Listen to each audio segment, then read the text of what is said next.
found that major revealed that the ordinance requirements were being exceeded. I would have heard that. I'm not aware that, no, I would have thought for sure if we were anywhere near that ordinance, I would have heard that. Okay, thank you. Can I ask another question? Yeah. So if there's a complaint that's filed with the township and it's turned over to Range, and Range feels it's necessary to send out and measure the sound levels at that point, what Carl is saying is that he would then review it with the landowner who had complained. Am I incorrect in all this? No, I don't think that's. And find a resolution with the landowner or find a resolution with the township? Because I'm still not, I guess my bottom line questioning is how does it get resolved? Okay. Who is in charge of making sure the problem is resolved? Okay. So again, Michelle Stonemark is asking the question. So if the complaint comes into the township then goes to Range and says, there's been a noise complaint, you guys decide whether or not to investigate it, you then talk to the landowner. Where does the resolution happen? Is the resolution with the landowner that complained? Does it ever come back to the township to say, this was the resolution and this is how it was fixed? And again, as you mentioned, we would prefer to get the complaints directly. We'll be able to move faster if they didn't come through the township. So we certainly would appreciate getting those complaints so that we can move a little bit quicker. But we We'll were certainly told, meet with the landowners. We'll take some initial sound level readings. If they get a disagreement on some of the levels, or if we think the levels are getting close to the limits in the ordinance, then at that point we would install the meter, consult with the township, and then follow what the ordinance directs. so what would happen if a violation was found? What are the penalties for Range? So the question again was by Michelle Stonemark, and she said, is there a violation if there is repeated? What's the penalty? What's the penalty? I think that's more of a question for us than you. And I would say at this point in our ordinance, there really isn't any. So our zoning officer is in charge of enforcing the zoning ordinances as well. And there was a penalty section in Ordinance 9, 2011. Which says? Which states any operator or person performing work at their direction who violates or permits the violation of this chapter upon being found liable, therefore, in a civil enforcement proceeding commenced by the township before the magisterial district judge, pay a fine of not more than $1,000 per day the violation exists, plus all costs, including reasonable attorney fees incurred by the township in the enforcement of this chapter. And it goes on. Okay, so the penalty would be $1,000 a day for a $1 billion company. Just asking the question. And Up to $1,000 a day. There is also the ability for cease and desist and injunctive relief. So there is a possibility of cease and desist. It's a remedy in the ordinance. So that is a possibility is my question. Correct. If it was a repeated violation, the township could order them to cease and Seek desist. an injunction, yes. Okay. That's what I needed to know. Okay. Could you hear all that, Blaine? I mean, it's really a question for us.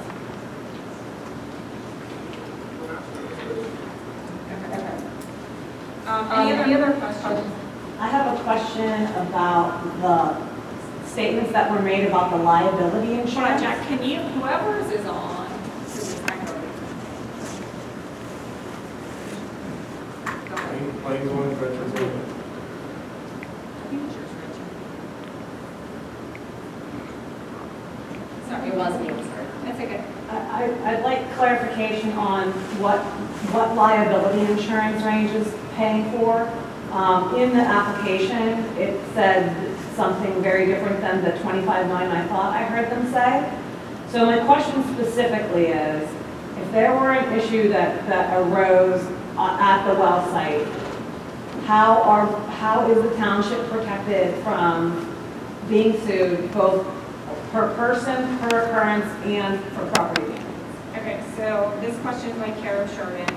She's saying that she thought in the application, the liability insurance was different than she thought she heard you guys say 25 million.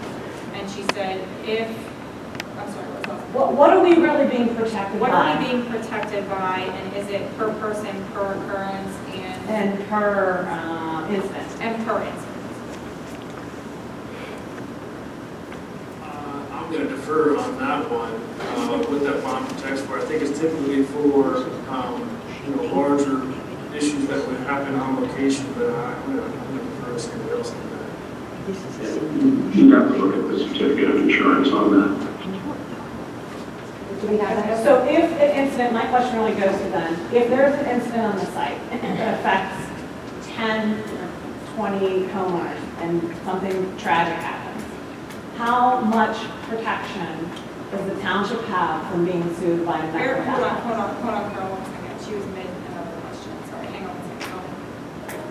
I'm saying, I want to know, because there's like a bunch of different insurance things in here. How much insurance is Grange paying for that is protecting the township from being sued by individual residents in the event that something tragic or happened to either people or property? Okay, so this question is again by Kara Sheridan, and she's saying that how much, or basically what is Range doing from a liability standpoint for insurance to make sure that those homeowners that live in close proximity to the pad, should a tragic event happen or should an accident happen, what is Range doing to make sure that those residents are protected, and also to protect the township from liability in the event that something awful happens?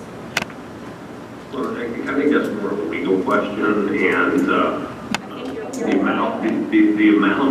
the amounts of the insurance are very significant, and among other things, the township is also named as an additional insured on those policies. Can we just know the actual one? And I ask because someone said 25 million, but the application said in the amounts of $1 million per person, $10 million per occurrence, or $5 million per property damage. That's so not the same as she's 25 million. And one, So she's basically, Kara Sheridan, and she's asking for clarification, because while someone during this testimony said $25 million, the application actually states $1 million per one person, person, $10 million per occurrence, or $5 million property. per property damage, which is very different from the $25 million figure that was thrown out. Different bonds and different, yes, there's different bonds in there and certificates of liability, so I don't know that maybe they're getting confused when they hear, I think Blaine's trying to take it a little bit deeper on this. And then just one more follow-up question. Bear with me. So I think what we need before we can kind of let this go is just directed to the different insurance so that we can fully understand what exactly is covered and at what amounts. And so if you can direct us to that, that's actually what we're looking Blaine and myself will take a look at those bonds and see if we can clarify that a little bit further here in a little bit. for. Okay. One more thing to clarify on that too then would be, is the liability insurance that Range holds for, say, the Augustine pad, is this in addition to what they hold for the They're Augustine separate. pad? Is it completely separate? So then instead of 25 million, if it was 10 million for the Augustine pad, now it's I 25 just want to million. be careful that we're not, like, because this is a hearing about Yeah. the Conner Samuel pad, Right. we are focusing on that. But there are different policies for every pad. Okay, so they're separate, they're not cumulative covering Range and the township across the board for anything like that? No, Okay. every policy is Okay. different for every pad. Okay, any other questions? I have one. In regards to the laterals, if you show the laterals that are currently coming out of Augustine and the proposed laterals out of the Conner Samuel, the houses that those would go under from a lateral perspective, because I believe, about 5 miles would potentially would stretch. Would the homeowners be notified?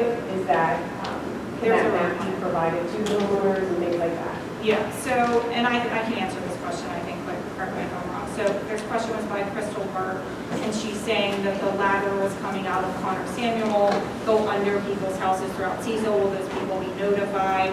Yes, there is a state requirement for notification. So I don't know, you probably didn't hear about it, but when Augustine was being drilled, people in the overlook plan got notifications because the laterals were coming all the way from Augustine under the overlook plan. So they got notifications. It's actually the form letter. I had to reach out to Jocelyn Everett because the form letter is super confusing and a lot of people thought there was going to be a new pad over there, and that's not the case at all. But there is notification for where the laterals are next in. Is it just more of a notification because at the end of the day, there's nothing you can do about it? Yes. Just leave it under your houses.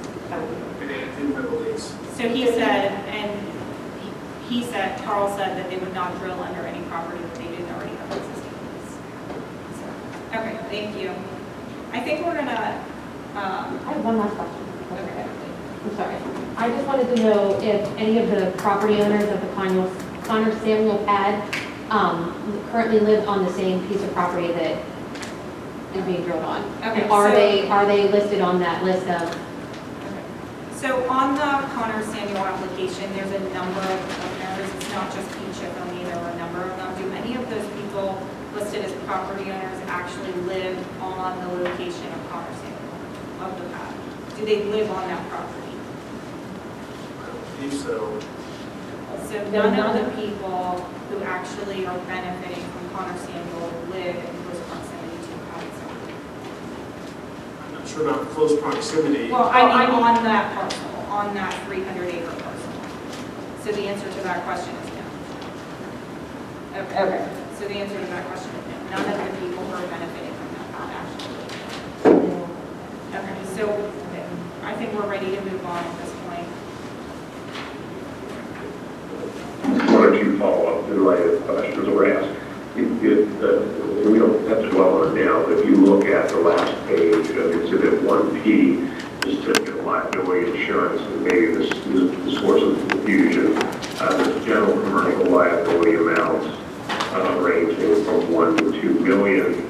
However, there is also a site pollution liability policy of 10 million and an umbrella policy of 25 million. So if you take a closer look at the certificate of liability insurance, that might explain why there was some confusion or questions in that regard.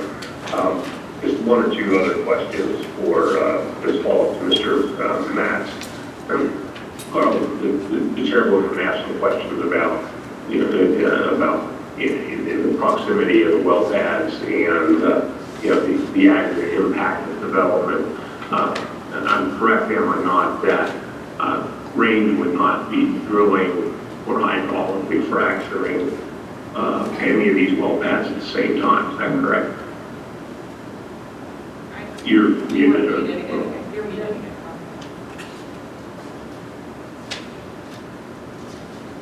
That is correct. We would not complete or drill those wells at the same time on those adjacent pads. And then one other question. Generally speaking, it's fair to say that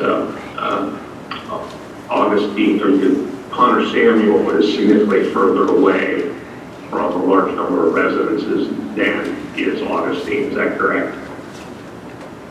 And I think you had done some mapping earlier. You testified that the closest point of Connor Samuel pad to the Woods plan was 3,505 feet. Is that correct? And you haven't testified to this yet, but did you also measure the distance from the closest house at Windsor Woods to Augustine and come up with a number of approximately 850 feet? That sounds about right. 850 feet. So, with respect to the Windsor Woods plan, Connor Samuel is almost 4 times as far away as Augustine is. Is that right? That's correct. Okay, thank you.